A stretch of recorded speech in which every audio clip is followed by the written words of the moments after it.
Panditi బ్లెస్గా doctor of Krupaiah మన మధ్యలో ఉన్నారు. వారు దేవుని వాక్యాన్ని మనకి అందిస్తారు. మనమందరం కూడా జాగ్రత్తగా దేవుని వాక్యాన్ని మనం విందాం.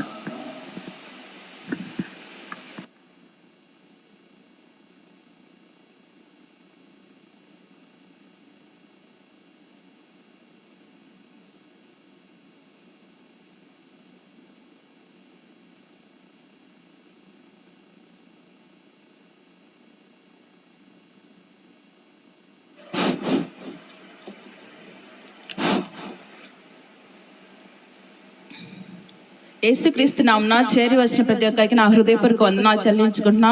నాకు ఈ సమయం ఇచ్చినటువంటి పాస్టర్ గారికి, సంఘ పెద్దలందరికీ నా హృదయపూర్వక వందనాలు చెల్లించుకుంటున్నా. ఈ రోజు మన అంశం ఏమిటంటే ఫిలిప్పీలకు రాసిన పత్రిక 2వ అధ్యాయం 8వ వచనం. అక్కడ ఏముందంటే, ఆయన ఆకారమందు మనుషుడిగా కనబడి మరణం పొందినంతగా, అనగా శిలువ మరణం పొందినంతగా విధేయత చూపిన వాడే తను తాను తగ్గించుకున్నాడు. ఎవరైనా మన తండ్రి, మన పరలోక తండ్రి నిన్ను నన్ను ఆయన స్వాస్థ్యంలో నిలబెట్టుకోవడానికి ఆయన రిక్తుడిగా ఈ భూలోకానికి వచ్చిన వాడిగా ఉంటున్నాడు. ఆయన ఈ భూలోకంలో ఏ విధంగా వచ్చినాడంటే, అదే ఫిలిప్పీలకు రాసిన పత్రిక 2వ అధ్యాయం 6వ వచనంలో చూసుకుందాం.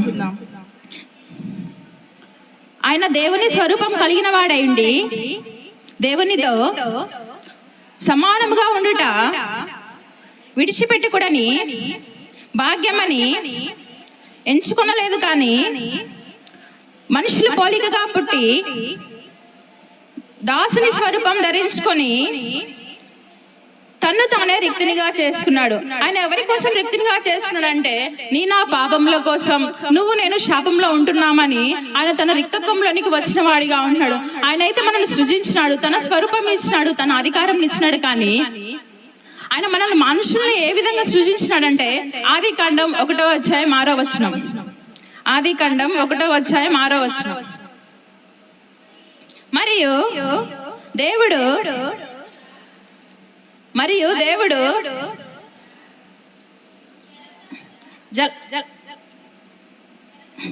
జలముల మధ్య, ఆదికాండం 1వ అధ్యాయం 27వ వచనం. దేవుడు తన స్వరూపమందు నరుని సృజించెను, దేవుని స్వరూపమందు వాని సృజించెను, స్త్రీని గాను పురుషుని గాను వారిని సృజించెను. దేవుడు తన స్వరూపంలో ఒక తండ్రి కుమారుడు ఎలా ఉండాలని ఇష్టపడతాడో, పరలోకపు తండ్రి నిన్ను నన్ను కూడా తన స్వరూపంలో సృజించిన వాడిగా ఉన్నాడు. ఆయన సృజించినప్పుడు ఆయన మాటకు నువ్వు నేను లోబడుతున్నామా? లేదండి. మనం లోబడిన ప్రజలుగా ఉంటున్నాం. మనం ఎంత దౌర్భాగ్యస్థితిలో ఉన్నామంటే, ప్రసంగి రాసిన పత్రిక 7వ అధ్యాయం 29వ వచనంలో, ప్రసంగి 7:29లో మనం ఎలా ఉన్నామంటే, మన జీవితాలు ఎలా ఉన్నాయంటే, అసలు ప్రసంగి గ్రంథం 7వ అధ్యాయం 29వ వచనం. ఇది ఒకటి మాత్రము నేను కనుగొంటిని, అదేమనగా దేవుడు నరులను యథార్థవంతులుగాను పుట్టించను, కానీ మనము మంత్రతంత్రంతో పట్టించుకొని ఆ సౌభాగ్యాన్ని మనం పోగొట్టుకున్న వారిగా ఉంటున్నాం. మనకిష్టం వచ్చినట్టు, అంటే మనము ఎలా ఉన్నామంటే, అరే ఆయన సృజించినలే, ఇది మన ఇష్టం కదా, మనం మన తల్లిదండ్రులకి మాత్రమే పుట్టామని మనకిష్టం వచ్చినట్టు మన త్రోవలో మనం నడిచిన వారిగా ఉంటున్నాం. అటువంటి దేవుడైనా ఉండి, ప్రధాన యాజకుడై ఉండి, ఆయన నీ కోసం నా కోసం ఆ కల్వరి శిలువలో మరణం పొందినంతగా ఎందుకు విధేయత చూపించాలండి? నీ రక్షణ కొరకే, నా రక్షణ కొరకేనండి. మనము మన ఇష్టానుసారంగా ప్రవర్తిస్తూ దేవునికి దూరమైన వారిగా ఉంటున్నాం. ఎందుకు మన ఇష్టం వచ్చినట్టు దూరంగా ఉంటున్నాం మనము? ఆయన మంచివాడు కాదనా? ఆయన చెడ్డవాడా? ఆయన చెడ్డవాడైతే మనం ఇక్కడ ఉండలేమండి. ఆయన సత్యవంతుడు, యథార్థవంతుడు, మనల్ని యథార్థవంతులుగానే పుట్టించిండు, కానీ మనం ఆయన ఎరగలేకపోతున్నాం. ఆయన ఎంత దీనస్థితికి వచ్చిండు. ఆయన రిక్తునిగా ఈ లోకానికి వచ్చిన వాడిగా ఉంటున్నాడు.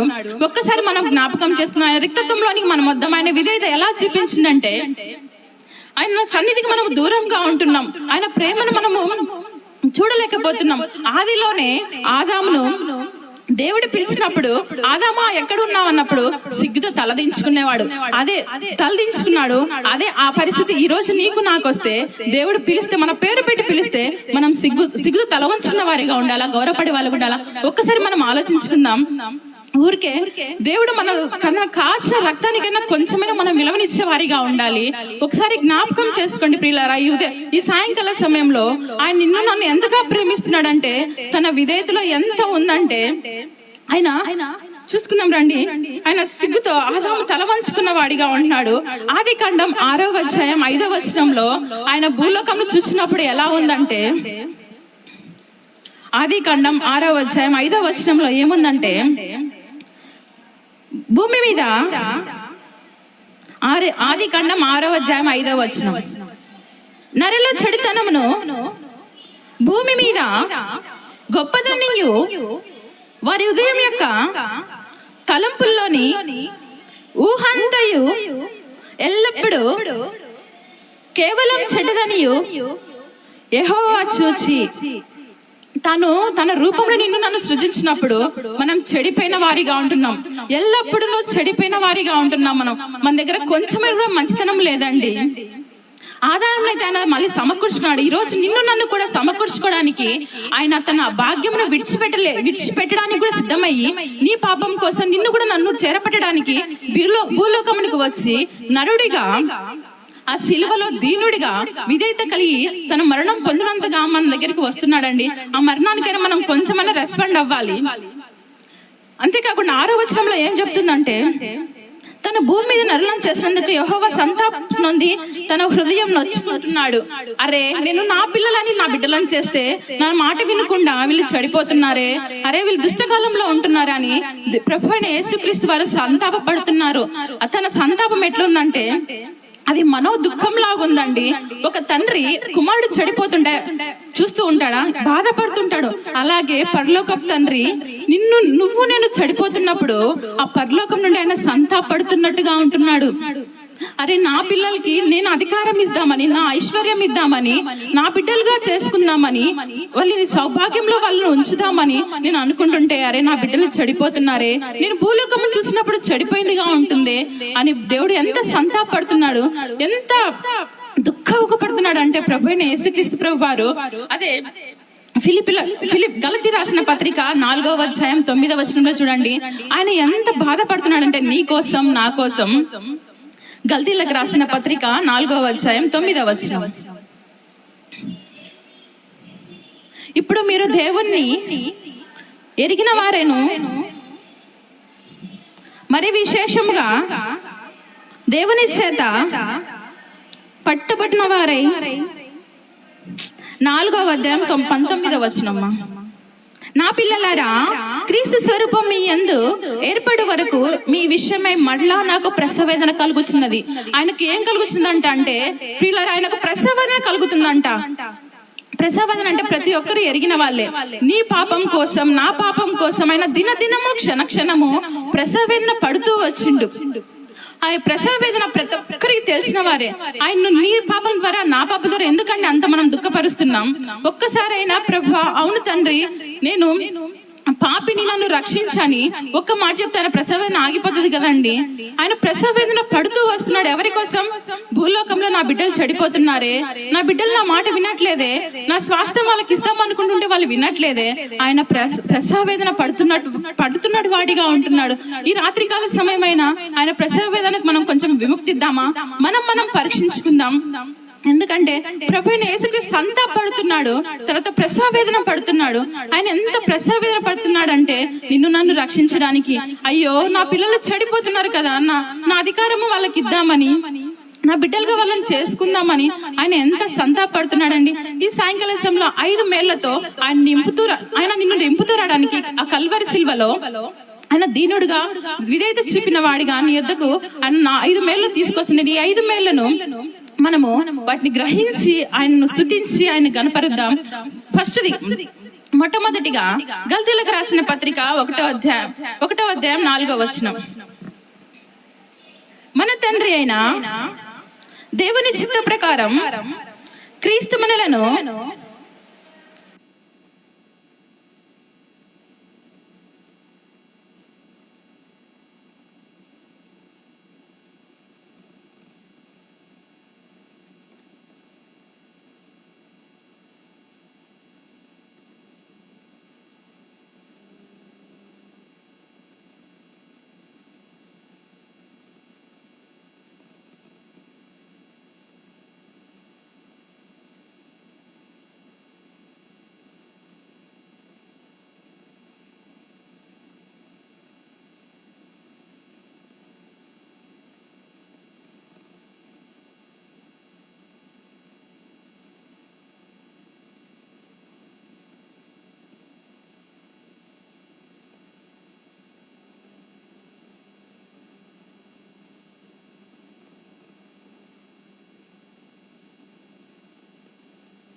దుర్వాసన వస్తున్నాయి.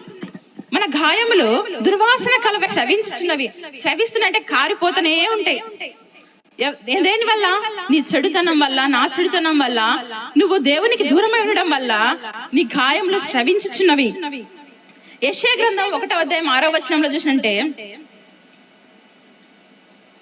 మనకు యెషయా గ్రంథం 1:6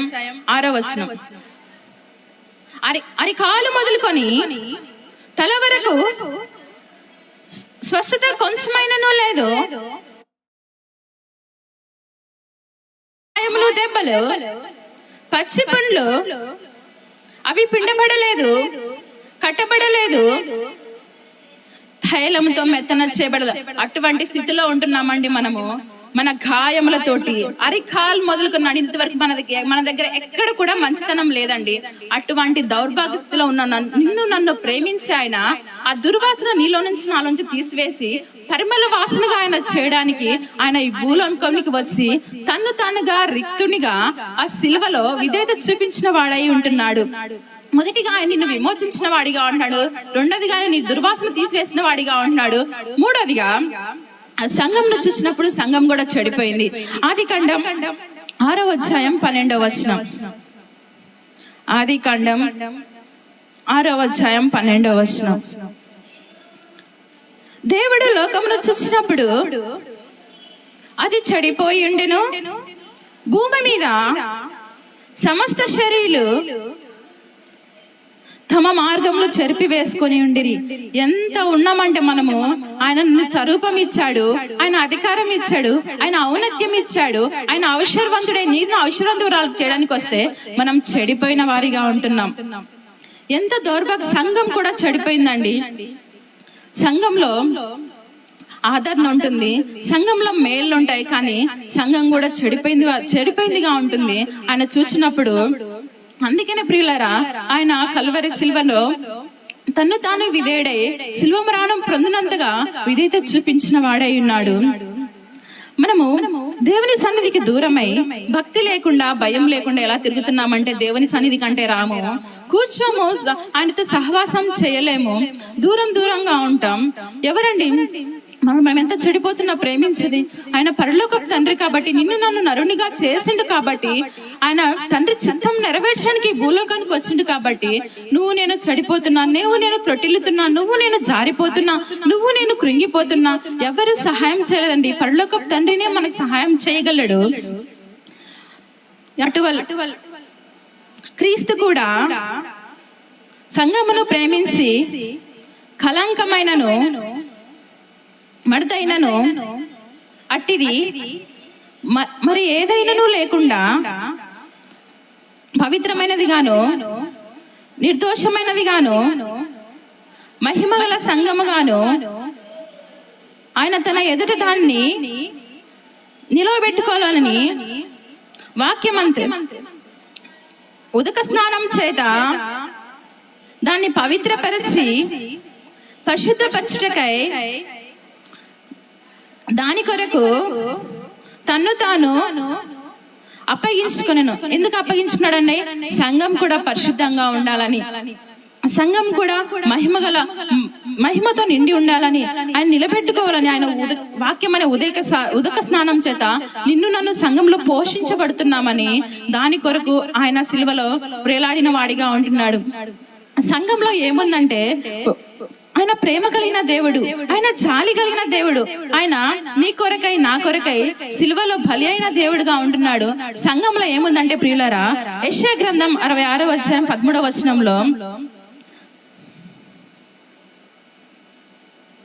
యెషయా గ్రంథం 66:13 ఒకని తల్లి వారిని ఆదరించినట్లుగా నేను మిమ్మల్ని ఆదరించదను, యెరూషలేములోనే ఆదరింపబడదురు.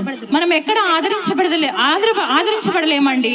ఒక తల్లి తన కవిగిట్లో బిడ్డను ఎలా ఆదరిస్తుందో, ఈ రోజు నువ్వు ఎంత ఎదిగినా ఆయనకు మనం చిన్నపిల్లలమే అండి. మనం ఎంత పాపం చేస్తున్నా ఆయన త్రోసివేసేవాడు కాదు.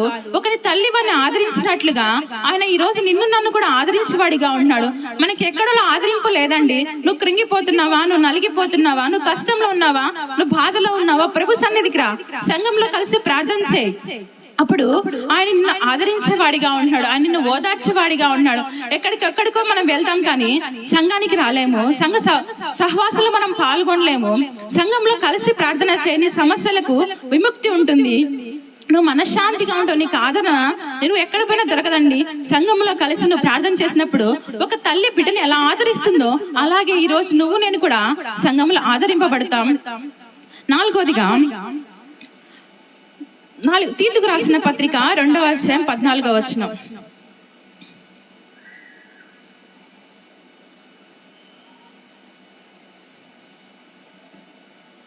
ఆయన సమస్తమైన దుర్నీతి నుండి మనల్ని విమోచించి సత్క్రియల ఆసక్తి గల ప్రజలను తన కోసం పవిత్రపరచుకొని తన సొత్తుగా చేసుకున్నట్టుకు తన్ను తాను మన కొరకు అప్పగించుకున్న వాడిగా ఉంటున్నాడు. మనలో ఉండి సమస్త దుర్నీతిని తీసివేయాలని తన్ను తానుగా అప్పగించుకున్న వాడిగా ఉంటున్నాడు. మనం ఎలా ఉన్నాం, ఆయన చూసినప్పుడు మనం ఎలా ఉన్నామంటే పాపిష్టి జనముగా ఉంటున్నాం. మనలో పాపం నిండుకపోయింది. మీరు తర్వాత చూసుకోండి, యెషయా గ్రంథం 1వ అధ్యాయం 4వ వచనంలో మనము పాపిష్టి జనముగా ఉంటున్నాం, మనం పాపం చేత నిండిన వారిగా ఉంటున్నాం. అలాంటి వారినైనా మనల్ని ఆయన ప్రేమించే వారిగా ఉంటున్నాడు.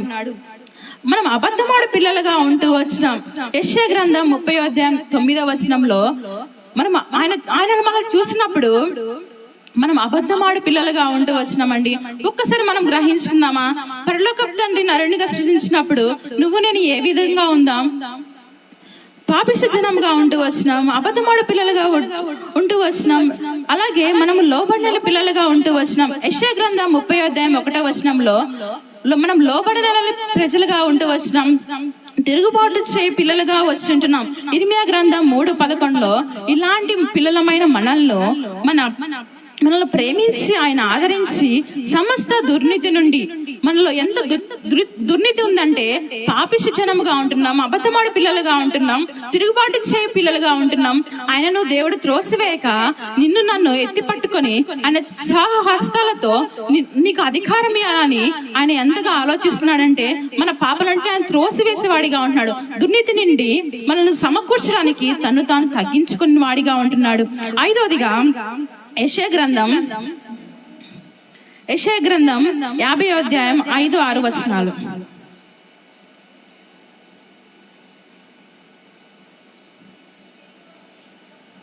యెషయా గ్రంథం 5వ అధ్యాయం 5-6 వచనాలు.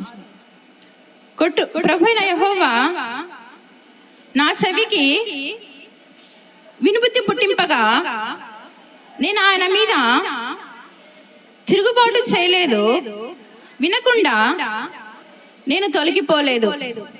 కొట్టువారికి నా వీపును అప్పగించుతిని, వెంట్రుకలు పెరికివే వారికి నా చెంపలు అప్పగించుతిని, ఉమ్మివేయి వారికి అవమానపరచు వారికి నా ముఖమును దాచుకోలేదు. ఇక్కడ చూసినారా, యెషయా గ్రంథం 50వ అధ్యాయం 6వ వచనంలో ఆయన కొట్టువారికి తన వీపును అప్పగించాడంట. ప్రియులారా, తన వెంట్రుకలు ప్రేరికే వారికి తన చెంపను అప్పగించాడంట. మనం ఒక వెంట్రుక పీకుతేనే ఎంత బాధపడతామంటే, ఆయనను అన్ని వెంట్రుకల చేతులు పీకుతుంటే ఆయన నీ పాపం గురించి నా పాపం గురించి ఆయన మౌనంగా ఉంటూ వచ్చిండు. ఆయన ఏ విధంగా మౌనంగా ఉన్నాడంటే, 1 పేతురు 2వ అధ్యాయం 23వ వచనం 24వ వచనంలో అంటూ వస్తాడు ఆయన. 1 పేతురు గ్రంథం 2వ అధ్యాయం 23వ వచనం 24వ వచనంలో ఆయన దూషించబడి బదులు దూషింపబడలేదు, ఆయన శ్రమ పెట్టబడి బెదిరింపక న్యాయముగా తీర్పు తీర్చు దేవునికి తన్ను తాను అప్పగించుకునేను. మనము పాపముల విషయమై చనిపోయి నీతి విషయమై జీవించినట్లు ఆయన తన శరీరమందు తన పాపను ప్రాణం మీద మోసుకొనెను. ఆయన పొందిన గాయముల చేత మీరు స్వస్థత నొందిరి. ఆయన దూషించబడి దూషింపబడలేదండి. ఎవరి కోసం అండి? తన తండ్రి చిత్తం నెరవేర్చడానికి భూలోకంకి వచ్చిండు కాబట్టి తన దూషింపబడి ఆయన దూషింపక గొర్రెపిల్ల బొచ్చు కత్తిరించువాని ఎదుట ఎలా మౌనంగా ఉంటుందో అలాగే ఆయన కూడా దూషించబడుతూ బదులు దూషింపడలేదండి. శ్రమ పెడుతున్నారు కానీ వాళ్ళని బెదిరింపక న్యాయంగా తీర్పు, ఆయనకు అక్కడ న్యాయం జరగలేదండి.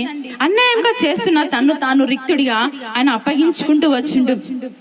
మనల్ని పాపం విషయమే మనం చనిపోయినప్పుడు నీతి విషయమై మనం బ్రతికించాలని, మనం ఆయనతో కూడా జీవించాలని శరీరమందు మన పాపం రాను మీద మోసుకొని ఆయన పొందిన గాయముల ద్వారా నీకు నాకు స్వస్థత కలిగిందండి. మొదటిగా ఆయన నిన్ను నన్ను విమోచించిన దేవుడు. రెండోదిగా ఆయన మన దుర్నీతిని తీసివేసిన దేవుడు. మూడోదిగా సంఘము కళంకంతో నిండినప్పుడు నువ్వు నాకు ఓదార్పు లేనప్పుడు మనల్ని సమకూర్చిన దేవుడు. నాలుగోదిగా దుర్నీతి నుండి మనం విమోచించిన దేవుడు. ఐదోదిగా మనం ఆయన దూషించబడి బదులు చెప్పక మౌనంగా ఉన్న దేవుడు. ఇలాంటి దేవుణ్ణి ఈ రోజు మనం మరచి తిరుగుతున్నామండి. మన పాపాల ద్వారా ఆయన బాధపడుతున్నాడు. మీరు చూడండి, కొట్టువారికి నా వీపును అప్పగించుతూ నీ వెంట్రుకలు పెరుగు. ఈ వాక్యం చదువుతుంటే ఎంతో మనోవేదనగా ఉందండి. వెంట్రుకలు మనం ఒక్క వెంట్రుక పెరుగుకుంటే ఎంత బాధపడతామండి. నా పాపముల కోసం ఆయన కల్వరి సిలువలో ఆ వెంట్రుకలు పీకించుకుంటుంటే ఎంత బాధపడుతుంటాడంటే అంత బాధ ఆయన అనుభవిస్తున్నాడు. ఆయన బాధకైనా మనం ఒక్కసారైనా మార్పు చెంది అవును ప్రభా నా పాపను క్షమించయ్యని ఆయన వేడుకున్నప్పుడు ఆయన నన్ను నీతిమంతులుగా చేస్తాడండి. ఆయన మనల్ని నీతిమంతులుగా సమకూర్చడానికి ఆయన సిద్ధంగా ఉన్నాడు. మనల్ని నీతిమంతులుగా ఎలా చేశాడంటే మొదటి పేతురు కీర్తనలు 22వ అధ్యాయం 32వ అధ్యాయం 11వ వచనం. నీతిమంతులారా యెహోవాను బట్టి సంతోషించుడి, ఉల్లాసించుడి. యథార్థ హృదయములారా మీరందరూ ఆనంద గానము చేయుడి. ఆయన సిలువలో అప్పగించుకొని తానుడే విధేయుడిగా తను రిక్తునిగా వచ్చి నన్ను తన స్వరూపంలోకి తీసుకొచ్చి నీకు నాకు అధికారం వచ్చి ఇప్పుడు నన్ను ఆయన నీతిమంతులుగా చేసిందండి. మనం ఈ 5 తలాంతులతో అవును ప్రభా నువ్వు నా కోసం ఇన్ని చేసావయ్యా అని అడిగితే ఆయన నన్ను ఈ క్షణమే నీతిమంతులుగా తీర్చిదిద్దుతాడు. ఆయనతో కూడా మనము ఉల్లాసించడానికి, ఆయనతో కూడా మనము ఆయన గణపరచడానికి, ఆయన స్తుతించడానికి, ఆయన ప్రేమించడానికి మనం అర్హులుగా ఉంటున్నామండి. ఆ రోజు ఆయన ఆదామును విడిచిపెట్టలేదు.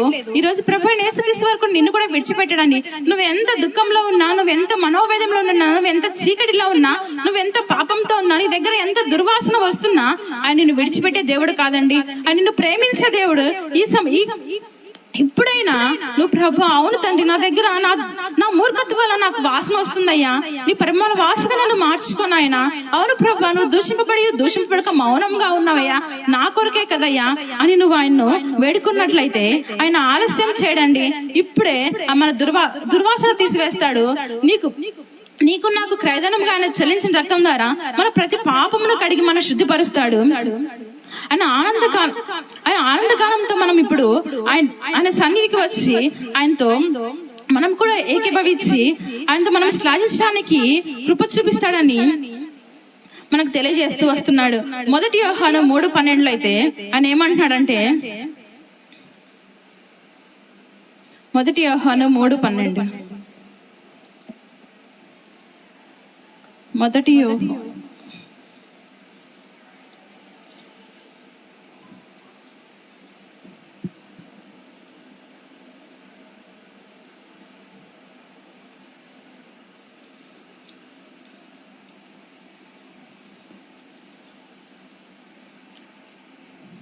సారీ అండి.